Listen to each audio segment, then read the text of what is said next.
I Himanshi. I'm back again with the video, and in this video we would be continuing with the bigger topic, with the broad topic of assessment, and more specifically we would be covering the three main uses of assessment.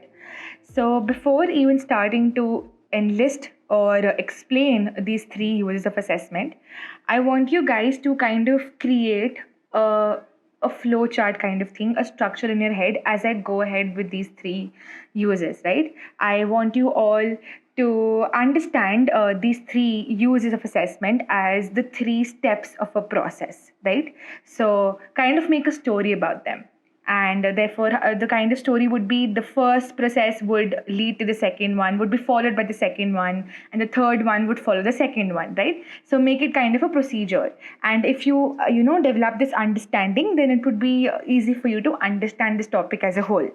So let's dive into the same, and let's discuss these uses of assessment one by one. All right then. Let's go with the very first use of assessment. Right. So this would be our first use of assessment, or as I said, the first step of the procedure, right? So this would be the first one, which is prediction of how an individual behaves. So now let's discuss this. What do we mean by prediction, right?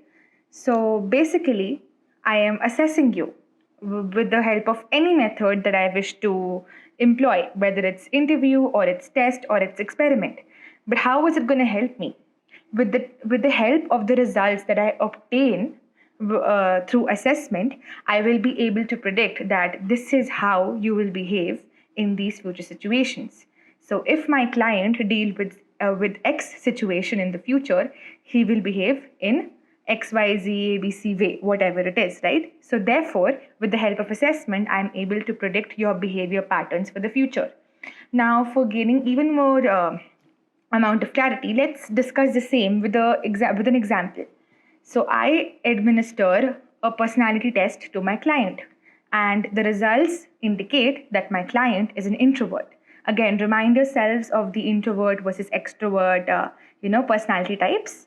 So now, through the assessment or through the results that I've obtained, I have found out that my client is an introvert.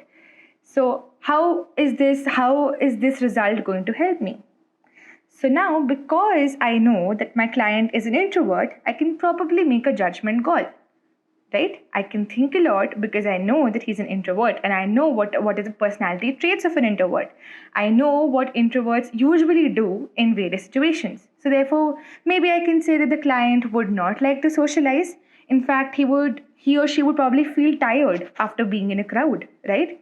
He would not feel comfortable. He would feel comfortable being alone. So he would prefer situations wherein he's alone versus situations wherein he has to meet a lot of people or communicate with a lot of people, right? He would also not prefer working with a group. He or she would also be very self-aware or self-reflective, right? So these are the features of or the personality traits, as we call it, of an introvert, right? So this is how assessment was going to help us in predicting the future behavior patterns of an individual. So this is what the first step is going to talk about, or the very first main use of assessment. Let us now go to the second one, right? Again, let's draw a box. And here we go with the second type, or with the second use of assessment. Sorry for that, guys. Here. Second, right? So what is the second one? I mean, you can pause the video, probably think about it, and then come back to it. But it's pretty easy. So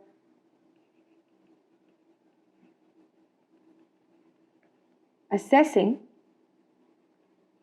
strengths and weaknesses, and also the other personality traits, because obviously we're trying to get to know the client. So the major goal would be getting to know the personality traits of our client. But in addition to figuring out the personality traits of the client, we're also trying to analyze through the client's behavior patterns, response patterns, right? The way he talks to the therapist, the way he talks to the counselor. We're trying to assess what are his or her strengths and weaknesses. So again, let us take an example, right? So, actually, before taking an example, what do we actually mean by strengths and weaknesses, right? So, strengths would be a part of person's behavior or reactions that are kind of helping the client. So, something those behavior patterns or those reaction patterns that are actually good for the client, that are helping the client lead a good life. What would be weaknesses? Something that is harming him or her, right? So those behavior patterns that are actually not of any benefit to the client, in fact, they are kind of putting the client into harmful situations or disadvantageous situations, right? So therefore, we kind of have to increase our strengths and decrease our weaknesses. So right, that is what the psychologist is trying to do.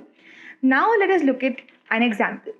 So, for example, I am the therapist, I am the psychologist, and I am helping one of my clients with some problems.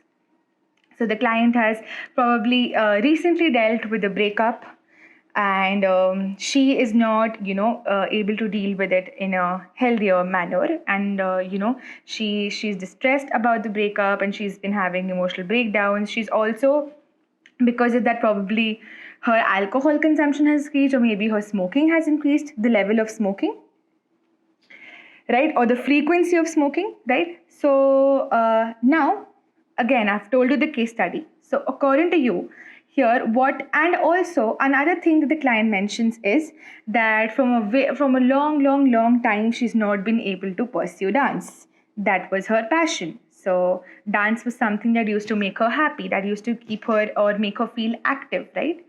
And like something that used to keep her going. So, what do you think? It's pretty clear, what do you think is the client's strength and the weakness, right?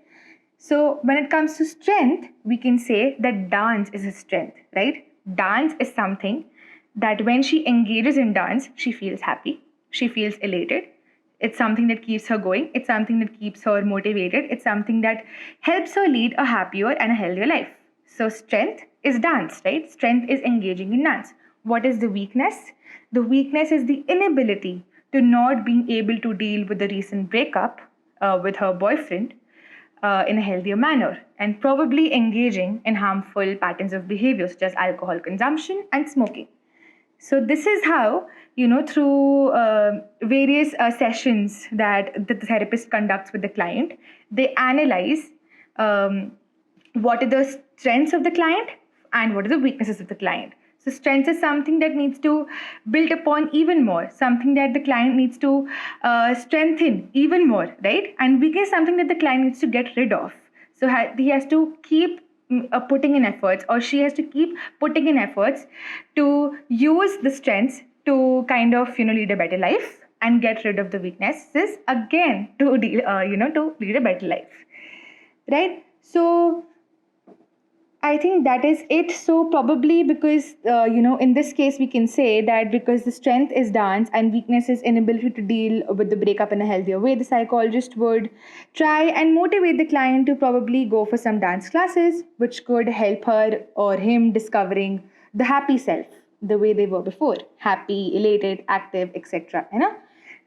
That's it. So step 3 is also very much related, right? So let's look at step 3 here. Again, let's draw a box. Kind of find this process very fun. I don't know if you guys do, but I kind of love teaching with such illustrations.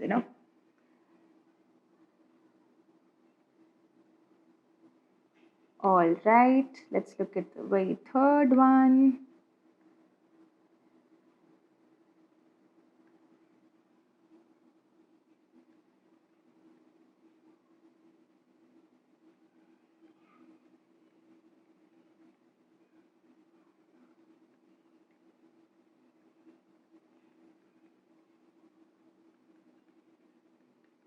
I will explain that in just a second what I'm trying to write. They are short forms, right? So the first one, as you can see, I think it's not pretty clear, but I'll just make that clear. This section, right? This is undesirable behavior patterns. So what do weaknesses actually do? What are weaknesses actually accounting for? If you see, weaknesses are actually accounting for the undesirable behavior patterns of the individual, something that is putting the client in harmful situations or probably forcing the client to engage in harmful behavior patterns, right? So these are undesirable behavior patterns that the individual should make efforts or put in efforts to get rid of. And what are the desirable behavior patterns? So this is what I'm talking about. This is the desirable behavior patterns. Probably this is dance in this case, right? So undesirable behavior patterns is basically the emotions that are brought about, or the kind of alcohol consumption or whatever the client is engaging in as a result of the breakup. These will account for the undesirable behavior patterns that the client needs to get rid of. And desirable behavior patterns, something that the client should engage in even more, because that is helping the client to lead a better life, to lead a happier life. So therefore, dance is something in this case, right? So finally, the goal of therapy or the use of assessment is actually to replace these undesirable behavior patterns with desirable ones. So basically, to conclude, what the psychologist can do, or probably, the psychologist can come up with a plan that whenever the client feels too overwhelmed with emotions as a result of probably missing her boyfriend, and probably feels the urge to smoke or urge to drink, so she should probably book a session. She should book a dance session and she should go for that session. And therefore, this is kind of providing the client a healthier way to deal with such emotional situations. So therefore, we are replacing the undesirable behavior patterns of the client with desirable ones, right? So therefore, the three uses of assessment are, again, prediction of how an individual behaves, right? Followed by assessing the strengths and weaknesses of the client, and therefore followed by replacement of undesirable behavior patterns of the client with the desirable behavior patterns. I'm sorry for the handwriting, guys, but because I think I've spoken so much, you guys actually get what I've written on the screen. But again, if you have any doubts with regard to this topic, which is use of assessment, please put them in the comment box and I'll be glad to answer to the same. Right. So see ya, guys, the next time, and hope you like this topic.